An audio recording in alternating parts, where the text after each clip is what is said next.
Emma's tiny fingers brushed the locket at her chest as she stepped nervously into the grand, marble-floored ballroom, its crystal chandeliers spilling golden light onto sharply dressed elites and polished wine glasses that clinked like whispers of a different world, a world she didn't belong to, but tonight she was part of it.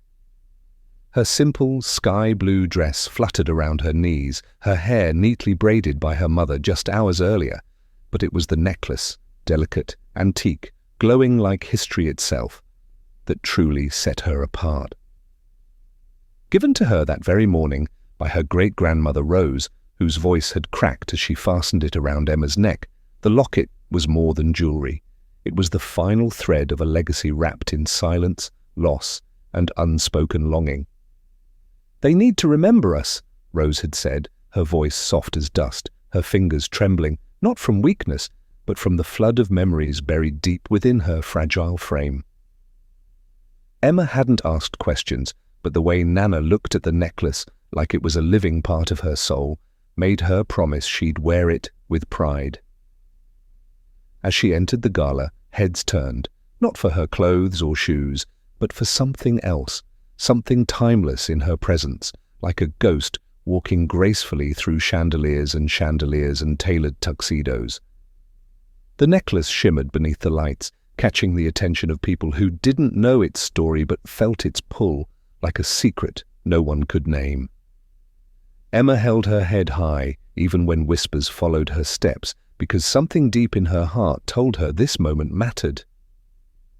Across the vast room, Elijah Johnson stood with a crystal tumbler in hand, engaged in yet another conversation about assets, mergers, and foreign investments he didn't care about anymore, his smile as polished as his cufflinks but hollow beneath the surface. His blue eyes, sharp and calculating, wandered lazily until they froze, narrowed, then widened. His gaze locked on the necklace before anything else, its familiar shape slicing through time like a blade, and suddenly everything around him, the noise, the chatter, the glittering wealth, disappeared. He saw her, the little girl, delicate and unfamiliar, but that locket he knew better than anything. It couldn't be. The same one he'd given to Rose Allen over 20 years ago before being shipped off to war when they stood beneath the elm tree and made promises the world would never let them keep. His heart, long numb to everything but profits and deadlines, skipped violently, his hands suddenly cold. It wasn't just similar, it was identical. Every curve, every notch, even the faint scratch he remembered from the night Rose dropped it on the floor of his barracks when they said goodbye. His throat tightened. How? His mind raced through logic, probability, reason, but all of it failed beneath the thunder of memory crashing through his chest. That necklace was supposed to be gone, lost in time like the letters he wrote and never got answers to, like the nights he sat alone wondering if she'd moved on. But now it was here, glowing against the neck of a child with eyes just as blue, and something inside him whispered, "Look closer." Emma felt the weight of his stare and instinctively touched the locket, clutching it gently, unaware that it was more than metal to the man whose world had just crumbled. He started walking, slow, measured steps across the ballroom, as if drawn by an invisible string, his heartbeat thundering beneath his suit. Guests moved aside without knowing why, sensing something solemn, something sacred about his approach. Emma watched him come, confused by his expression, like he had seen a ghost, or perhaps something even more haunting. Hope. Elijah stopped a few feet from her, swallowing hard, eyes fixed not on her face but on the necklace that had once carried his love across oceans. He wanted to speak, but words caught in his throat. How could he ask the question that threatened to unravel decades of silence? Emma tilted her head slightly. "Hi," she said politely, the innocence in her voice slicing through him.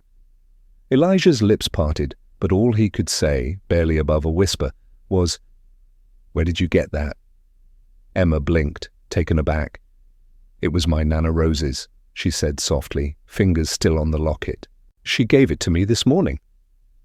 And just like that, the world tilted. The room faded. And Elijah Johnson, CEO of a billion-dollar empire, felt his knees threaten to buckle as one name echoed through his soul. Rose. Could it be? After all these years? After believing she was gone, moved on, lost forever? The girl standing before him wasn't just a child at a gala.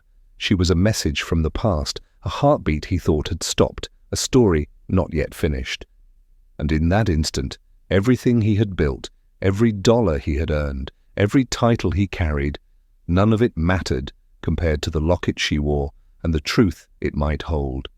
Elijah's legs gave way as though gravity itself had betrayed him, and before he realized it, he was kneeling on the marble floor, oblivious to the onlookers frozen in confused silence, his hands trembling as if his body remembered something his mind hadn't caught up to yet, the name Rose Allen echoing in every heartbeat like a haunting lullaby that once comforted him in the coldest nights of war, and now returned like a ghost in the voice of a child.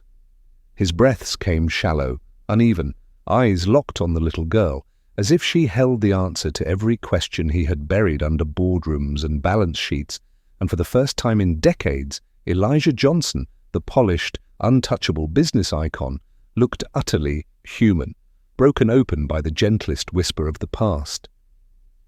Emma stood still, not out of fear, but from something else she didn't understand, an invisible thread binding her to this stranger who suddenly looked like he was remembering how to breathe. "She said you were brave," Emma said, her voice no longer timid, but tender, as though she sensed the man in front of her wasn't a stranger anymore. Elijah nodded slowly, the lump in his throat threatening to choke him, his eyes glistening. "I wasn't brave, I just loved her," he murmured, the words slipping out as if pulled from the depths of a heart that had long gone silent. Around them, the noise of the gala dimmed into irrelevance, and the crowd, unsure whether to stay or move, respectfully gave them space, realizing they were witnessing something sacred, something fragile, and unbearably real. Elijah reached out with shaking fingers, not to touch the necklace, but to steady himself, to confirm that this wasn't a hallucination, conjured by loneliness. "Rose Allen, she used to braid dandelions into my helmet before I shipped out," he said, his voice distant, cracked, more to himself than to her. Emma tilted her head, curiosity blooming, but also sensing this wasn't just a man from her great-grandmother's past. This was him. "She showed me a picture once of a young man in uniform, said your name like it was a prayer," she whispered, her voice curling around him like warmth on a winter night. Elijah's lip trembled, and he laughed softly through his tears, bitter and sweet. "She never married?" he asked, afraid of the answer, yet unable to stop himself. "She said her heart belonged to Elijah. She said no one else could fit into that space," Emma replied, and with those words his composure finally shattered. Tears spilled without permission, his shoulders shaking as decades of strength unraveled into grief and gratitude, and he buried his face in his hands, not because of what he'd lost, but because of what fate had returned to him. "She waited. All this time," he choked, his voice barely audible, "and I thought she'd forgotten me."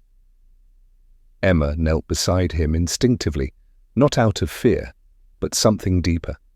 A child's instinct to offer comfort, not fully understanding the scale of what was happening, only that her presence mattered to this man in a way she couldn't yet name. Elijah looked at her as if seeing Rose in the shape of a girl, his eyes scanning her face for fragments of the woman he had held beneath the elm tree during their last dance. And in that moment, time seemed to twist, the past colliding with the present in the form of soft blue eyes and a golden locket. "I was told the ship went down, that no one survived," he whispered, the pain raw, truth clawing out from beneath decades of silence. Emma shook her head. "She always believed you were alive. She waited near the window every night when I was little. Said if she looked hard enough, she might see you walking back down the road. Elijah clenched his fists, his jaw tight with a lifetime of sorrow and fury at the cruel tricks fate had played, the letters lost, the years robbed, the love left to age in solitude. "I built an empire trying to forget her," he confessed, voice cracking again, but no amount of money could silence the emptiness. Emma reached out and gently placed her hand on his, innocent and soft, but grounding him with a strength he never expected from someone so small. "She didn't want you to forget," she said gently. "She just wanted you to be okay." Elijah closed his eyes, letting the truth sink in like sunlight through stained glass, illuminating parts of him long left in shadow. He had walked through life thinking he was abandoned, unloved, replaced. But now this child carried proof around her neck that he had been remembered every day, every moment, across every decade. "What's your name?" he asked, his voice low. "Emma," she replied, her smile faint, eyes glimmering. "Emma Grace." He let out a slow exhale, as if her name alone gave him reason to believe again. "Grace," he repeated, his voice reverent. "Of course it would be Grace that brought you to me." Their hands stayed locked, unspoken understanding blooming in that shared silence, and the necklace between them pulsed like a heartbeat of history reborn, carrying not just memory, but the start of something new. Elijah didn't know what tomorrow would bring, but he knew that tonight, under chandeliers and legacy, his soul had been touched by the past and awakened by the future. The air backstage felt thicker than the ballroom, quiet, intimate, touched by history, and too many unspoken words hanging between breaths. As Elijah sat beside Emma's mother, his fingers laced tightly with hers, not in romance, but in mourning and rediscovery, both of them gripping the shared thread of a woman who had loved in silence for a lifetime. Emma sat on the other side, her hands neatly folded in her lap, watching with solemn eyes as her mother spoke in a whisper that barely filled the hallway. "She never said your name out loud until the last few years. She just kept it tucked in her eyes every time the wind touched the curtains." Elijah leaned forward, elbows on knees, and dragged his hand through his hair, as if trying to comb through the chaos crashing inside his chest, grief and awe tangled like vines around his ribcage. "I wrote her from every base, every stop," he said, staring at the floor, like it owed him answers. "But nothing ever came back. I thought she didn't want me anymore. I tried to move on. I just never could." Emma's mother nodded slowly, her voice thickening. "She moved towns to care for her sick father. No one knew where she went. She never remarried. She raised my mother and me alone, but her heart was always somewhere else." Elijah turned his head toward Emma again, and in the soft glow of the overhead light, her features looked eerily familiar. Gentle cheekbones, the slight dimple on the left when she smiled, the way her lashes curled downward like roses did when she looked down to read. "She gave me the locket today," Emma whispered finally. "Said it had waited long enough." Her hand reached into her small white purse, and with careful fingers she pulled out the tiny golden locket that had lived so close to her heartbeat all day. Elijah watched her turn it in her hand with the reverence of someone holding something far older than herself, and as she gently popped it open, something inside slipped free. A folded paper, the color of old linen, thin and brittle from time. "She said it was important, but that it wasn't meant for me," Emma added, extending it toward him. Elijah's hands trembled as he received it like holy scripture, his fingers brushing the edges delicately, afraid even the slightest wrong movement would destroy what was possibly his last remaining connection to the love that had shaped his entire life in silence. He unfolded it with the same care he had once used to read her letters in candlelight during war, and the ink stared back at him, faded but fierce, etched in handwriting that still lived in the corners of his soul. "If you find this, I still love you. I never stopped. I never will." He didn't breathe, didn't blink, just stared, mouth slightly open, heart thundering in disbelief, because it was real. It was her, and those words had waited decades to find their way home. Elijah brought the letter to his lips, kissed it like an old photograph, and whispered Rose's name under his breath like a benediction, like a prayer he hadn't known he was still saying after all these years. The tears came, slowly at first, sliding down his cheeks as if even his body needed time to process the flood of emotion breaking its dam. Emma moved closer without being asked, laying a hand gently on his forearm, her touch feather-light but grounding. "She said love doesn't vanish," Emma murmured, her voice soft yet steady. "Just gets quiet sometimes. Waits until we're ready to hear it again." Elijah's eyes shut tightly, the weight of her words more powerful than anything anyone had said to him in decades, because in that moment, the little girl beside him wasn't just a child. She was the bridge between what was and what could still be. He remembered the night before he left for war, how Rose cried silently while resting her head against his chest, whispering, "Don't forget me." He hadn't. Not once. And now all that pain, all the aching spaces in his heart that business success could never fill, was suddenly alive with light again. "She never gave up on me," he said, more to himself than anyone, voice rough and beautiful in its brokenness. Emma's mother wiped her eyes discreetly, unable to contain the wave of emotion that filled her. "She used to talk to your picture," she said quietly. "Even when she couldn't remember what she had for breakfast, she remembered you." Elijah turned toward her slowly, realization setting in deeper than before. He hadn't just been a memory to Rose, he had been her reason to keep going. "All these years, and I thought she forgot. I never imagined she was waiting for me," he said, voice raw and filled with something resembling guilt, reverence, and regret all at once. "And she gave this to Emma?"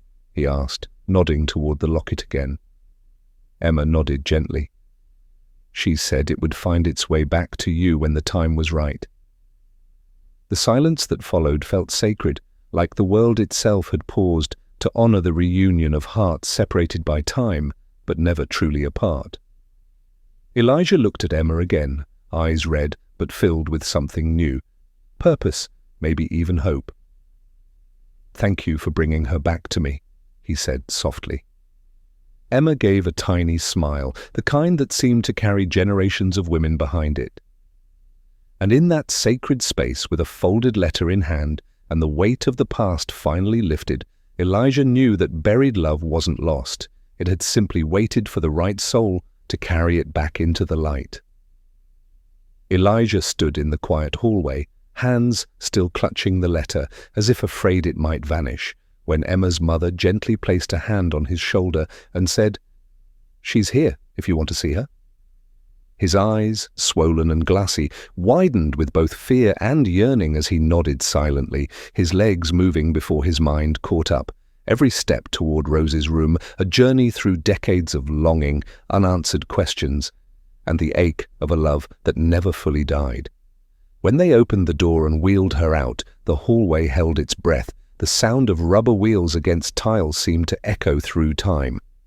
Rose sat hunched in a soft grey shawl, her silver hair thinning but brushed back neatly, her eyes dimmed by age, yet burning with a quiet fire the years had failed to extinguish. She blinked, as if trying to make sense of the figure approaching her, a silhouette she had rehearsed in her dreams so many times she no longer trusted her own hope.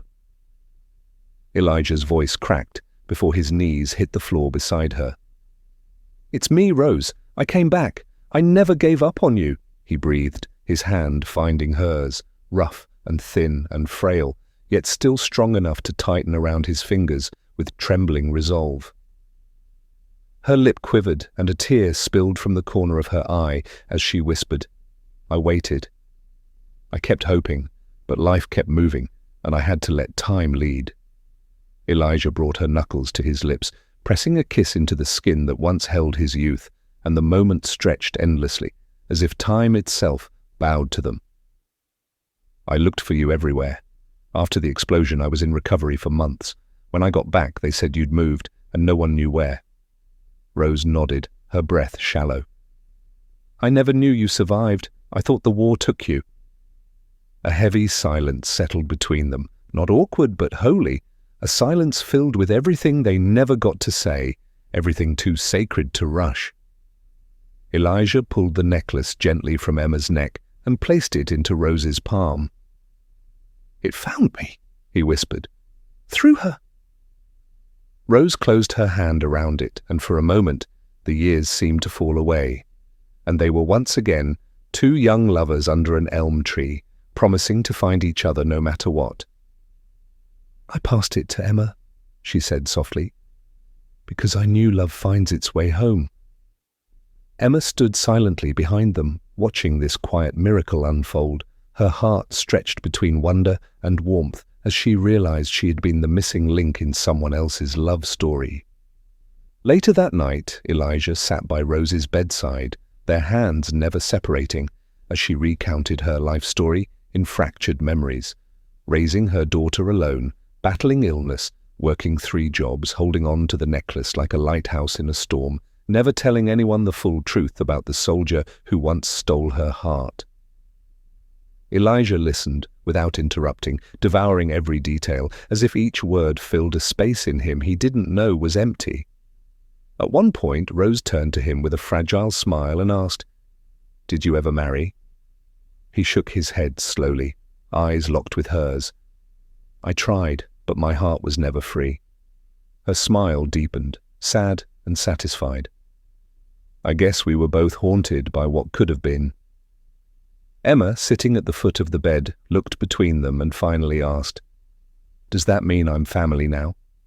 Elijah turned toward her, his voice thick. "You were never not family, sweetheart. You're the reason this moment even exists." He drew her into a hug, so full of emotion that Emma felt the weight of generations wrap around her tiny frame. The next morning, Elijah called his legal team and began adoption proceedings, not out of obligation, but from a desire to honor what Rose meant to him and to ensure her legacy would never be forgotten. "Let me give her what I couldn't give you," he told Rose, his voice filled with both regret and redemption. Rose nodded with tears in her eyes, proud and peaceful. And so, Emma became more than a girl with a necklace. She became Elijah's granddaughter, in name and in soul, a living continuation of a love story that fate refused to let end in silence. That afternoon, they gathered for a small ceremony in Rose's garden, surrounded by lavender bushes she planted herself, and Elijah, with Emma by his side, held Rose's hand as they read aloud the letter she wrote all those years ago. Her eyes fluttered shut as the sun warmed her face, and in that moment she looked like she was finally at peace, having seen her love return and her story passed on to hands that would protect it. The past, once buried under time and silence, was finally unearthed, brushed clean with tears, and healed by reunion. Elijah knew then that fate hadn't taken Rose from him. It had preserved her, kept her safe, tucked her away until the right time. And that time, by some miracle, was now. The wind stirred gently across the open-air stage, lifting the hem of Emma's sky-blue dress, as she stood beside Elijah beneath the soft glow of the spotlight, her fingers brushing the locket now resting confidently against her chest, no longer just a relic of history, but a living symbol of everything that had been lost and found. Elijah stood taller than ever, not because of the power in his name or the wealth he carried, but because for the first time in his life he was full, not with ambition, but with meaning. The crowd of executives, influencers, and dignitaries sat in rapt silence, their phones forgotten, their egos hushed, as Emma stepped to the microphone, her voice gentle yet clear, slicing through the noise of the world with a truth that didn't need to shout.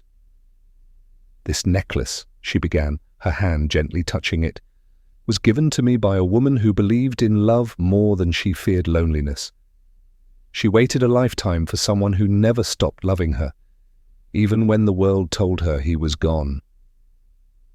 Faces in the crowd began to soften, jaws tensing not from skepticism, but from the emotions they couldn't explain, as her words found their way into places long sealed.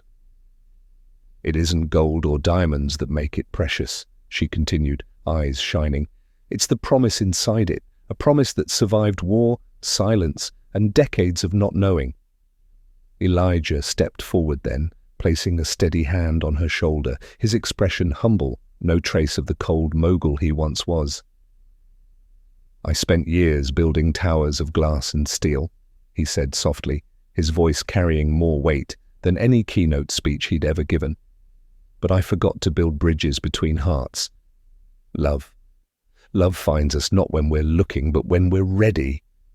The crowd erupted into a silent stillness, tears falling quietly, breaths held without command, because what they were witnessing was not just a CEO and a girl. It was the resurrection of something sacred, a forgotten legacy given new life. The moment aired across national television, replayed millions of times on every platform, not for the celebrity, but for the raw humanity it unveiled. In the days that followed, letters poured into Elijah's office, stories of lost siblings, estranged fathers, forgotten mothers, all inspired by a little girl with a necklace and the man who let himself break in front of the world. Elijah didn't just fund change, he embodied it. He opened a new wing of his foundation, naming it the Rose Initiative, dedicated to reuniting separated families, preserving stories, and honoring those who had waited in silence for love to return. Emma became the face of that mission, traveling from school to school, standing before children and reminding them that heirlooms aren't always made of gold. They can be letters, lullabies, or the quiet way someone whispers your name like it matters. With every visit, she told them about her Nana Rose, about a soldier who didn't know he was a hero, and how the smallest things can carry the largest truths. At 18, on a crisp October morning, Elijah sat her down at the breakfast table, handed her a velvet envelope, and inside was a photograph, worn at the edges but glowing in the center.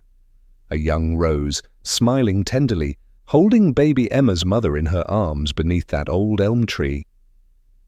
Emma's breath caught as she turned it over.